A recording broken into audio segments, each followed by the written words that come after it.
ரொம்ப மகிழ்ச்சியான ஒரு தருணம். இந்த படத்துக்கு தனியாக அந்த படத்துக்கு தனியாலாம் வேலை பார்க்குறது இல்லை. எல்லா படமும் ஒரே உழைப்பு தான். அப்படி தான் உழைக்கிறோம். நம்ம எல்லாரோட மனசுமே ஒரு நல்ல வெற்றிக்காக தான் இயங்கி கிடக்கு. ஒரு பருத்தி வீரன் மாதிரி ஒரு வெற்றி வேணும், சுப்பிரமணியபுரம் மாதிரி ஒரு வெற்றி வேணும். நாம் கண்ட வெற்றியவே திரும்ப நாம் வெல்லணும், அதை ஜெயிக்கணும், இதை ஜெயிக்கணும் இல்லாமல் நம்ம வெற்றியவே நம்ம வெல்லணும் அப்படின்ற ஒரு போராட்டம் தான் அப்பால சந்தித்தது. அதற்கு பிறகு தனியாக நின்று ஒரு படைப்பு கிடைக்கிறதுக்கு 7 வருஷம் ஆயிருக்கு. ரொம்ப உண்மையாக உழைச்சிருக்கோம்.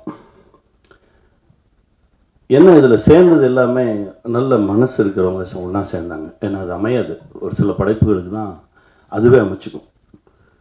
கதையை இயக்குனர் இயக்குவார், நல்ல கதை இயக்குனரை இயக்கும்னு சொல்லுவார் பாலுமேந்திரா சார். அந்த மாதிரி தான் இந்த கதை. தனக்கு தேவையான ஆட்களை அதுவே சேர்த்துக்கிச்சு. நந்தா வந்து கதையை சொன்னோன்னு நான் சொன்னேன், முதல்ல நீங்கள் போய் பாரதி ராஜா அப்பா பாருங்கள். அப்பா கதை கேட்டு ஓகேனாருன்னா நம்ம உடனே போகலாம். இல்லை உங்கள் தேதி, நீங்கள் போய் பேசிட்டு வாங்க அப்படின்னா உடனடியாக பேசணும். போய் கதை சொன்னார். எனக்கு ஈவினிங் கூப்பிட்டாரு, நடிக்கிறேன்னு சொல்லிட்டாரு. அப்புறம் என்ன, படம் ஸ்டார்ட் ஆகிடுச்சு. அப்புறம் அம்மா வந்தாங்க, அதுக்கப்புறம் அனன்யா வந்தாங்க. இப்படி ஒவ்வொருத்தராக இதுக்குள்ளே சேர்ந்தாங்க. நல்ல தயாரிப்பாளர், எப்போவுமே சிரிச்ச முகமாகவே இருப்பார் ரவி சார். எனக்கு ரொம்ப நாளாக தெரியாது. அவர் நிற்பார், சிரிப்பார், நானும் சிரிச்சுட்டு போயிடுவேன். அப்புறமா தான் யார் ஒருத்தர் சிரிச்சுக்கிட்டே இருக்காரு அப்படின்னா, அவர் தானே தயாரிப்பாளர் அப்படின்னு நான் செஞ்சேன். அப்படி ஒரு அற்புதமான மனிதர். எங்கேயுமே தன்னை முன்னிறுத்திக்க மாட்டார். அவருக்கு அந்த கதை பிடிச்சிருக்கு, இந்த கதையை அப்படியே படமாக்கணும், இதுக்கு என்ன அப்படின்றது மட்டும்தான் அவர் மனசில் இருந்தது. நேர்மையும் உண்மையும் எப்போவுமே வெல்லும் அப்படின்லாம் பேசிகிட்டு இருக்கோம். நேர்மையை பற்றி நிறையா பேசிகிட்டு இருக்கோம். அதாவது இயல்பாக இருக்கிறது தான் நேர்மை என்னை பொறுத்த வரைக்கும். நான் என்னுடைய காலங்களில் அப்படி தான் கடந்து வந்திருக்கேன். ரொம்ப இயல்பாக தான் இருப்போம்.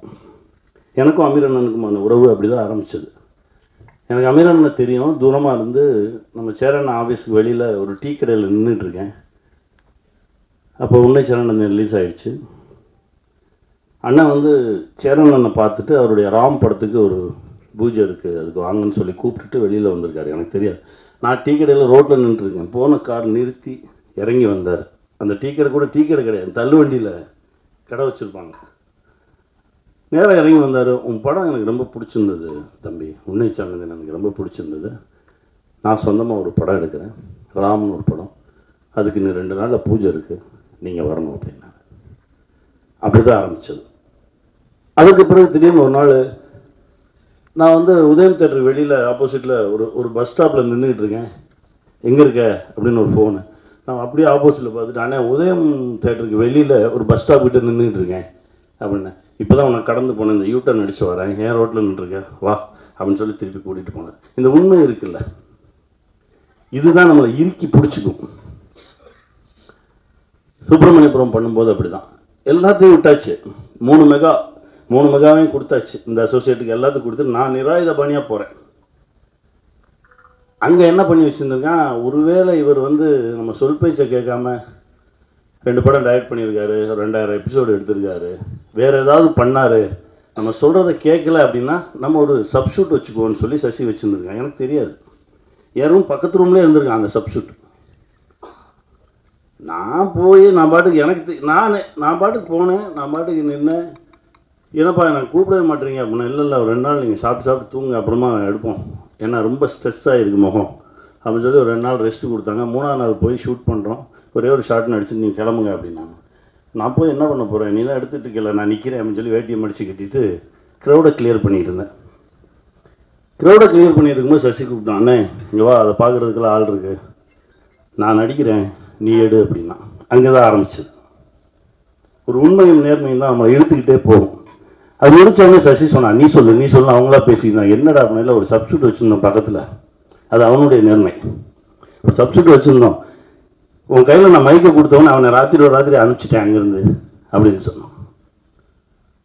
முதல்ல நடிக்க போகும்போது எங்கள் டைரக்டர் ஒரு சீரியல் ஷூட்டிங், ஒல்லியாக ஒருத்தன் நான் போய் நிற்கிறேன், என்னமோ தெரில, என்னை பிடிக்கல உங்களுக்கு.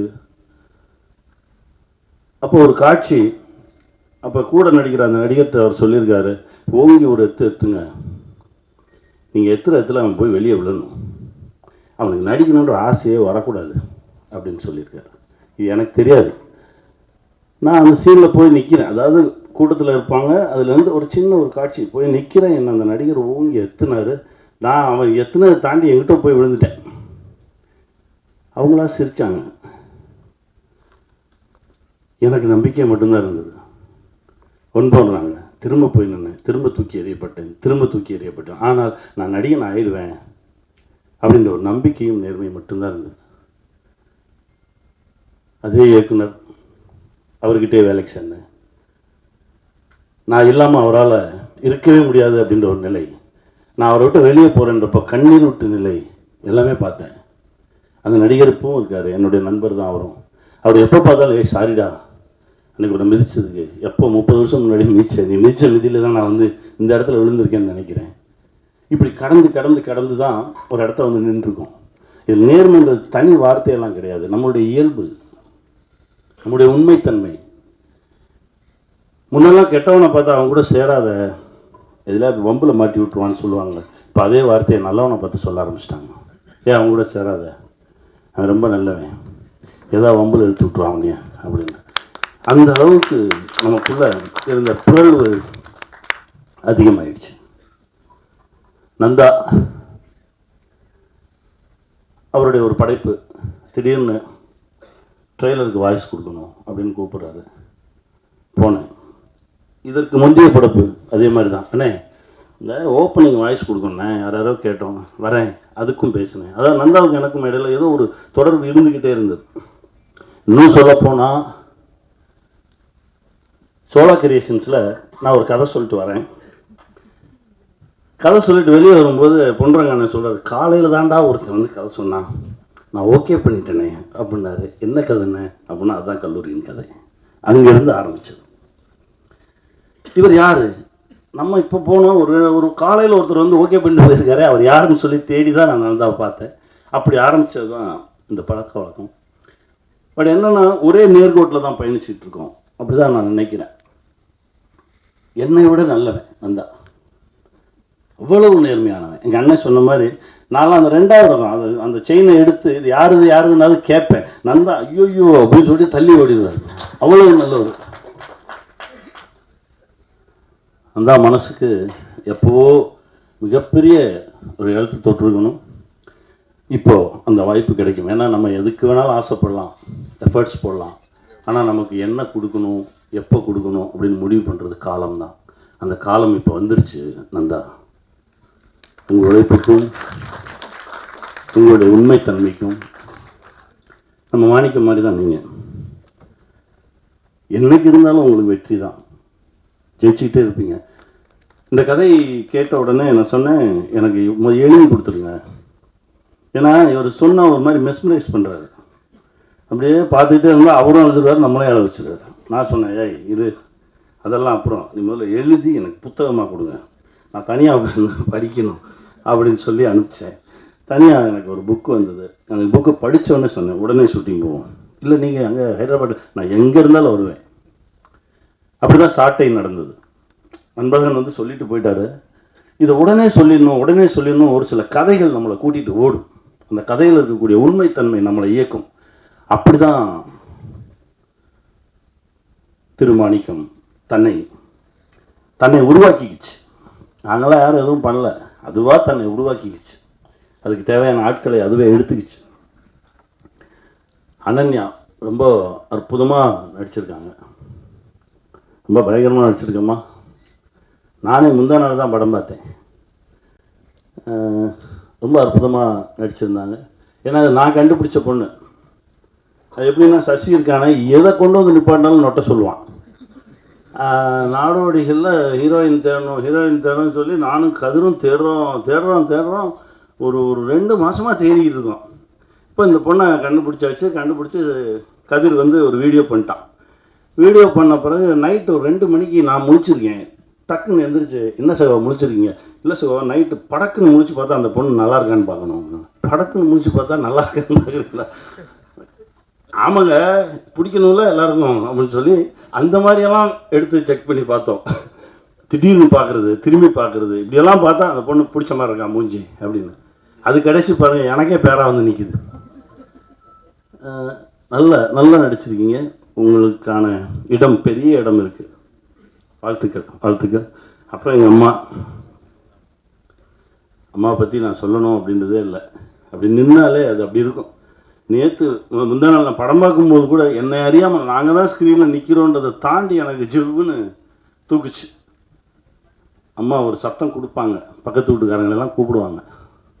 அந்த இடம் என்னை அறியாமல் அப்படியே எடுத்துகிட்டு போச்சு. அதுதான் ஒரு சில இடத்துல ஒரு சிலவங்க நிற்கணும். அவங்க நின்னாதான் அது படைப்பு, அவங்க நின்னாதான் அதுக்கு உயிர் வரும்.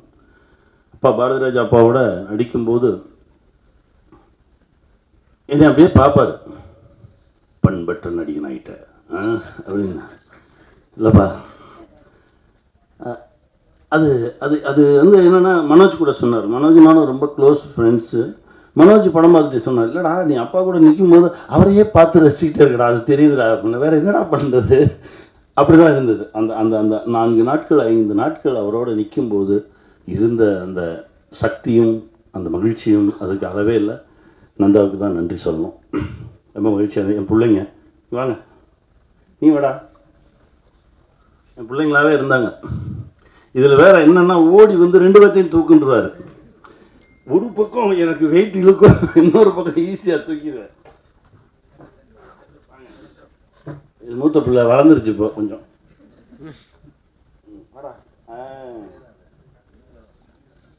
இவன் நானா என்னுடைய சின்ன வயது நானா நடிச்சிருக்கேன். அற்புதமான ஒரு நடிகன், ரொம்ப பெரிய தளம் இருக்கு. பிள்ளைங்க என்ன பேசுறியா?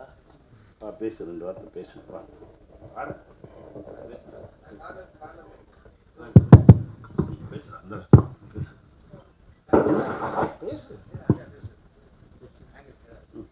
சமுத்திரக்கனி அங்கிள் வந்து ரொம்பவே கேர் பண்ணிக்கிட்டாங்க. பேசுங்க.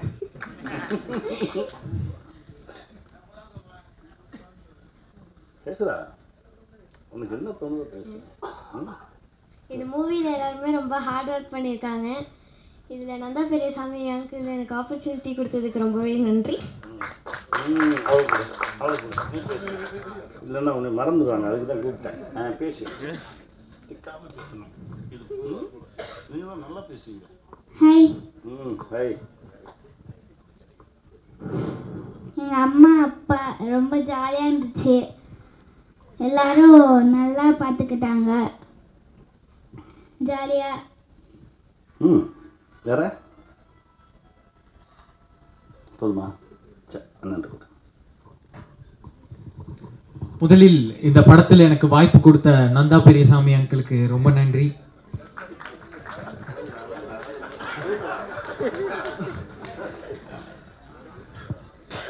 சின்ன வயசுல நான் டிவி பார்க்கும்போது விஐபியில் சமுத்திரக்கனி அங்கிள் ஒரு சீன் பார்ப்பேன். இப்படி ஒரு அப்பா இருப்பாங்க அப்படிங்கிறத பார்ப்பேன். இப்போ அவர் வாயாலேயே என்ன பெருமையாக சொல்லும்போது ரொம்ப பெருமையாக இருக்குது. Thank you so much. தேங்க்ஸ். ஒரு நிகழ்வு, என் அண்ணன் தம்பிராம அண்ணன். அதாவது ஒவ்வொரு படைப்புலையும் நாங்கள் 2 பேரும் சேர்ந்து நிற்கும்போது ஒரு தீ பத்தும். அது இதுலேயும் இருக்கும். சரண் சார் சொன்ன மாதிரி அந்த 60% வந்து திட்டுறது மொத்தமும் டைரக்டர் வந்து அவர் மேலே தான் வச்சுருப்பார். அவர் திட்டுறது தான் ஜனங்க திட்டுவாங்க. அந்த கேரக்டர் அவர் வந்து ஒரு என் மனைவியின் இடத்துல சும்மா கண்ணை கசிக்கிட்டு வந்திருப்பார். நீங்கள் வேற, நான் அப்படி தான் பார்ப்பேன். ஆனால் இதையெல்லாம் தாண்டி திருமாணிக்கம் அந்த அந்த தளத்தில் நிற்கும் அப்படின்னு நம்புகிறோம்.